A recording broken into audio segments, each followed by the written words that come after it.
कभी भारत को विश्व गुरु कहा जाता था, लेकिन आज वही भारत अपने ही सच से भाग रहा है। यह वो देश है जहां शिक्षा अब सोचने की नहीं, रट्टा लगाने की दी जाती है। वो सिस्टम जो आज से तकरीबन 200 साल पहले पर्जिया में गुलाम बनाने के लिए शुरू हुआ था, आज वही है, बस किताबों के रंग बदल गए हैं। हेल्थ सिस्टम ऐसा कि गरीब इलाज से पहले ही मर जाता है, दवा का भाव बढ़ता है पर इंसान की कीमत घटती जाती है। एनवायरमेंट की हालत देखो, सड़कों पर गड्ढे हैं, नदियाँ कूड़ों से भरी हुई हैं, लेकिन हर भाषण में स्वच्छ भारत अब भी जिंदा है। और राजनीति जो कभी सेवा थी अब सत्ता की मंडी बन चुकी है। यहाँ बोर्ड बिकते हैं, जमीर नहीं। और देश बिकता है, जनता सिर्फ तमाशा देखती है। और क्राइम अब सिर्फ गलियों में नहीं, सिस्टम के दिल में पल रहा है। यहाँ इंसाफ की फाइलें धूल खाती हैं और अपराधी सम्मानित मेहमान बन जाते हैं। मीडिया जो कभी सच दिखाने के लिए बनी थी अब वो बिक चुकी है। जहाँ खबरें नहीं एजेंडा बिकते हैं, जहाँ सच्चाई दबा दी जाती है क्योंकि TRF हर एक चीज से बड़ी है। यह है रियलिटी ऑफ इंडिया, वो सच जो सब जानते हैं पर कोई बोलता नहीं, क्योंकि इस देश में सच बोलना सबसे बड़ा गुनाह बन चुका है। आज की इस वीडियो में हम 5 टॉपिकों पे बात करने वाले हैं। Number 1 education, number 2 health system, number 3 environment, number 4 politics and crime, number 5 media. Number 1 बात करते हैं एजुकेशन सिस्टम की। आइए शुरू करते हैं। हमारा एजुकेशन सिस्टम पैदा होने के बाद 2 साल की उम्र में कच्ची बुद्धि के साथ जाते हैं, 20 साल लगाते हो, जिंदगी का 1/3 हिस्सा देते हो। 200 साल पुराना यह एजुकेशन सिस्टम पर्जिया से आया है। 1800 की बात है। नेपोलियन ने पर्जियन को कई बार हराया। फिर पर्जियन के नेताओं ने और वहाँ की आर्मी के लोगों ने सोचा कि यार हम हार क्यों रहे हैं। कारण उन्होंने पता लगाया कि हम इसलिए हार रहे हैं क्योंकि हमारे जो सोल्जर्स हैं वो इंडिपेंडेंट बहुत ज्यादा सोचते हैं, वो अपने बारे में सोचते हैं, उनकी खुद की सोच है, वो फ्री थिंकर्स हैं। और यह बहुत बड़ी वजह है हमारे हारने की। तो उनको डिसिप्लिन में लाने के लिए, ओबीडेंट बनाने के लिए कि बस ये बात माने गुलाम की तरह, इनके लिए सिस्टम बनाया गया, स्कूलिंग सिस्टम, जिसको फैक्ट्री ऑफ मॉडल कहते हैं। पहली बार ये बना है। उसके बाद में हुआ या कि दुनिया में 1900 के आसपास इंडस्ट्रियल रेवोल्यूशन आया। बड़ी बड़ी फैक्ट्री बनने लगी। फैक्ट्री के मालिकों को नौकर और हुक्म मानने वाले लोगों की जरूरत थी और नौकर बनाने का सिस्टम ऑलरेडी बन चुका था जो पर्जिया ने बनाया था 1800 के आसपास। फिर उसी स्कूलिंग सिस्टम से लोगों को नौकर बनाया गया क्योंकि उस वक्त के फैक्ट्री के ओनर अरबपति कैपिटलिस्ट लोग ऐसे वर्कर्स की डिमांड कर रहे थे। जॉन डी रॉकफिलर जो उस वक्त के सबसे अमीर इंसान, उन्होंने इस सिस्टम को फंड कराया और बोला भाई पैसा मेरे से लेते रहो लेकिन ये वर्कर्स तैयार करके मुझे देते रहो। मुझे सोचने वाले लोग मत दो, मुझे गुलाम की तरह काम करने वाले लोग दो। बस जितने भी कैपिटलिस्ट लोग, बड़े लोग, इनको इंडिपेंडेंट लोग नहीं चाहिए क्योंकि अगर ये खुद के बारे में सोचेंगे तो ये सिस्टम के खिलाफ भी जाएंगे। क्या आपको पता है इंडिया हर जगह यही फैक्ट्री मॉडल स्कूलिंग चलाता है, जहाँ बच्चे रोज स्कूल जाते हैं। स्कूल में उनको ठोक पीट कर डिसिप्लिन में लाए जाते हैं और वर्कर्स बना के कंपनी को भेजते हैं। इसी कारण से आप देखोगे सिस्टम में फाइनेंस लिटरेसी कभी नहीं पढ़ाई जाती। टैक्सेस धंधे की समझ, इंसान एक दिन में 35,000 डिसिप्लिन लेता है पर कोई भी स्कूल सही से डिसिप्लिन लेना नहीं सिखाती। अपनी आइडिया को कैसे प्रेजेंट करें, बात कैसे करें, नेगोशिएट कैसे करें, कोई स्कूल नहीं सिखाता। कैसे कोई मिडिल क्लास ट्रिप से बाहर आएगा। अगर 20 साल की पढ़ाई करने के बाद भी किसी को ढंग से बात करनी तक नहीं आती, कोई भी एजुकेशन सिस्टम आपको मिडिल क्लास से बाहर आने का रास्ता नहीं बताएगा, आपको खुद करना होता है। अब बात करते हैं नंबर 2 हेल्थ सिस्टम के बारे में। अब हम सोचते हैं अस्पताल वो जगह है जहां जिंदगी बच जाती है, लेकिन पिछले 10 सालों में कई बार यही जिंदगी छिन गई। भारत के अस्पतालों में बार बार ऐसे हादसे हुए जहां मौत बीमारी से नहीं लापरवाही से आई। ये कहानी है 2015 से 2025 तक उन घोटालों की जहां सिस्टम ने इंसानियत को धोखा दिया। अगस्त 2017 उत्तर प्रदेश के गोरखपुर में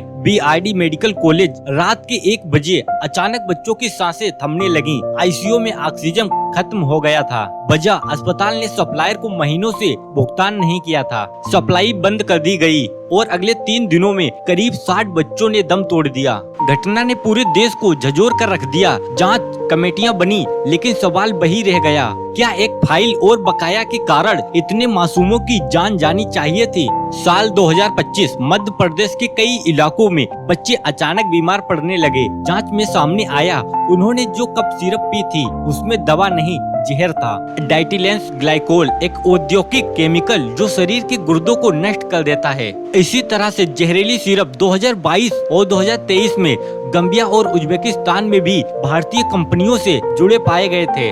सवाल उठा, क्या हमारी दवा व्यवस्था सिर्फ एक्सपोर्ट नहीं, जिंदगियों का भी निर्यात कर रही है? चंडीगढ़ के नामी अस्पताल पीजीआई में 2025 में खुलासा हुआ, मृत मरीजों के नाम पर फर्जी बिल बनाए गए। बिना इलाज, बिना मरीज भुगतान जारी हुए, रकम करोड़ों में थी। जिस जगह से उम्मीद थी इलाज की, वहां अब भ्रष्टाचार का बाजार। कागजों में इलाज चलता रहा और असली मरीज लाइन में मरते रहे। 2024 में छत्तीसगढ़ की ऑडिट रिपोर्ट ने चौंकाया। 660 करोड़ तक के मेडिकल उपकरणों की खरीद में भारी गड़बड़ी, बिना मंजूरी, गलत दामों पर और बिना गुणवत्ता परीक्षण के खरीदे गए उपकरण। ये सिर्फ पैसा नहीं, भरोसे का मामला था। जब उपकरण ही घटिया हो तो मरीज किस पर भरोसा करे? हर साल हजारों गरीब लोगों को नौकरी या पैसों के नाम पर फुसलाकर उनके अंग निकाल लिए जाते हैं। भारत, बांग्लादेश, पंजाब नेटवर्क में 2024 और 2025 में बड़े गिरोह पकड़े गए।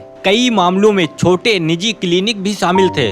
गरीबी और सिस्टम की चुप्पी दोनों मिलकर इंसानियत को काट देते हैं। गुजरात से लेकर असम तक सैकड़ों नकली डॉक्टर पकड़े गए। फर्जी डिग्री, झूठे प्रमाण पत्र और झोला छाप इलाज। ऐसे झोलों ने ना जाने कितनी जिंदगियां खत्म कर दी।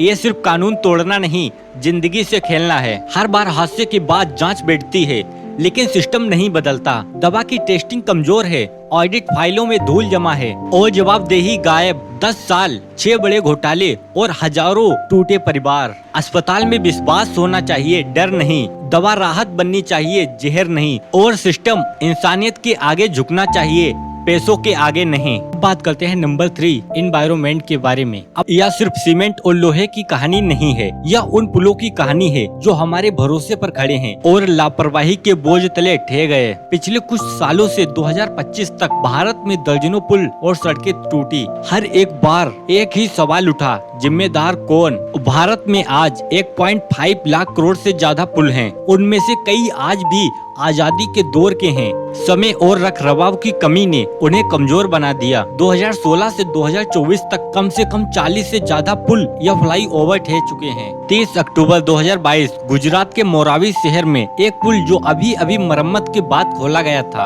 अचानक टूट गया। 130 से ज्यादा लोगों की जान गई, बच्चे, महिलाएं और परिवार। पुल पर ज्यादा भीड़ थी और उनकी केबलें बरसों से जंग खा रही थी। 1 अप्रैल 2016 कोलकाता का विवेकानंद फ्लाईओवर अचानक ढह गया। निर्माण के समय की गलती और कमजोर डिजाइन ने दर्जनों जिंदगियां छीन ली। एक ठेकेदार ने बाद में कहा, भगवान ही जानता है क्यों टूट गया। मुंबई की अंधेरी में 2018 में रेलवे पुल का हिस्सा गिरा। सौभाग्य से बड़ी जान हानि नहीं हुई, लेकिन सवाल वही है, क्या मरम्मत सिर्फ कागज पर हो रही है? हर हादसे के बाद रिपोर्ट बनती है, जांच होती है, लेकिन पैटर्न वही रहता है। पुरानी संरचनाएं, कम निरीक्षण और भ्रष्टाचार की परतें। पुल बनते हैं, लेकिन मेंटेनेंस कोई नहीं पूछता। सिर्फ पुल ही नहीं, भारत की सड़कों की हालत भी चिंताजनक है। हर साल हजारों दुर्घटनाएं सिर्फ खराब सड़कों के कारण होती हैं। ये नालियों में बहता पैसा है, जनता की जान नहीं। सिविल इंजीनियर कहते हैं, पुल की उम्र सिर्फ निर्माण से तय नहीं होती,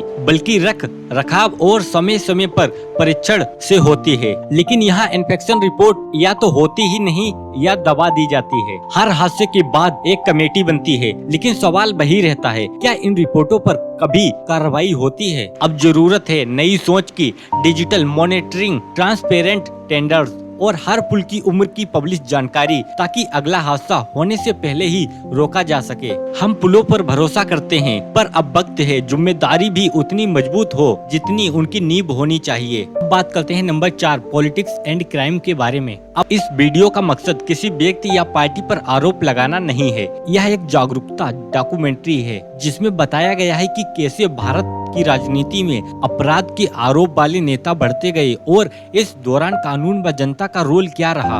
हर चुनाव में हम वोट डालते हैं, उम्मीद जगाते हैं, लेकिन वही वोटों के पीछे छुपी होती है एक सच्चाई, सत्ता और अपराध का रिश्ता। 2014 से 2025 तक का समय जब राजनीति और अपराध कई बार एक मंच पर ही नजर आए। ADR की रिपोर्ट कहती है भारत में हर चुनाव के साथ ऐसे उम्मीदवारों की संख्या बढ़ती है जिन पर आपराधिक मामले चल रहे हों। 2014 के लोकसभा चुनाव में करीब 34% उम्मीदवार पर केस थे, जबकि 2014 तक यह आंकड़ा 43% से ज्यादा हो गया। इनमें से कई मामलों में गंभीर आरोप शामिल हैं, जैसे हत्या, धमकी और भ्रष्टाचार। कई नेता ऐसे हैं जिन पर केस चल रहे हैं, लेकिन ट्रायल सालों तक खिंच जाते हैं। अदालतों का बोझ बढ़ा है और कई बार नेता चुनाव जीतकर वापस संसद या विधानसभा पहुंच जाते हैं। केस अब भी अधूरे रहते हैं। राजनीति में अपराधियों की एंट्री के पीछे 3 बड़ी वजह हैं। पैसा, चुनाव बहुत महंगे होते जा रहे हैं। डर और प्रभाव, अपराधी नेता जनता को दबाव में रख सकते हैं। वोट बैंक, पार्टियों को वही चाहिए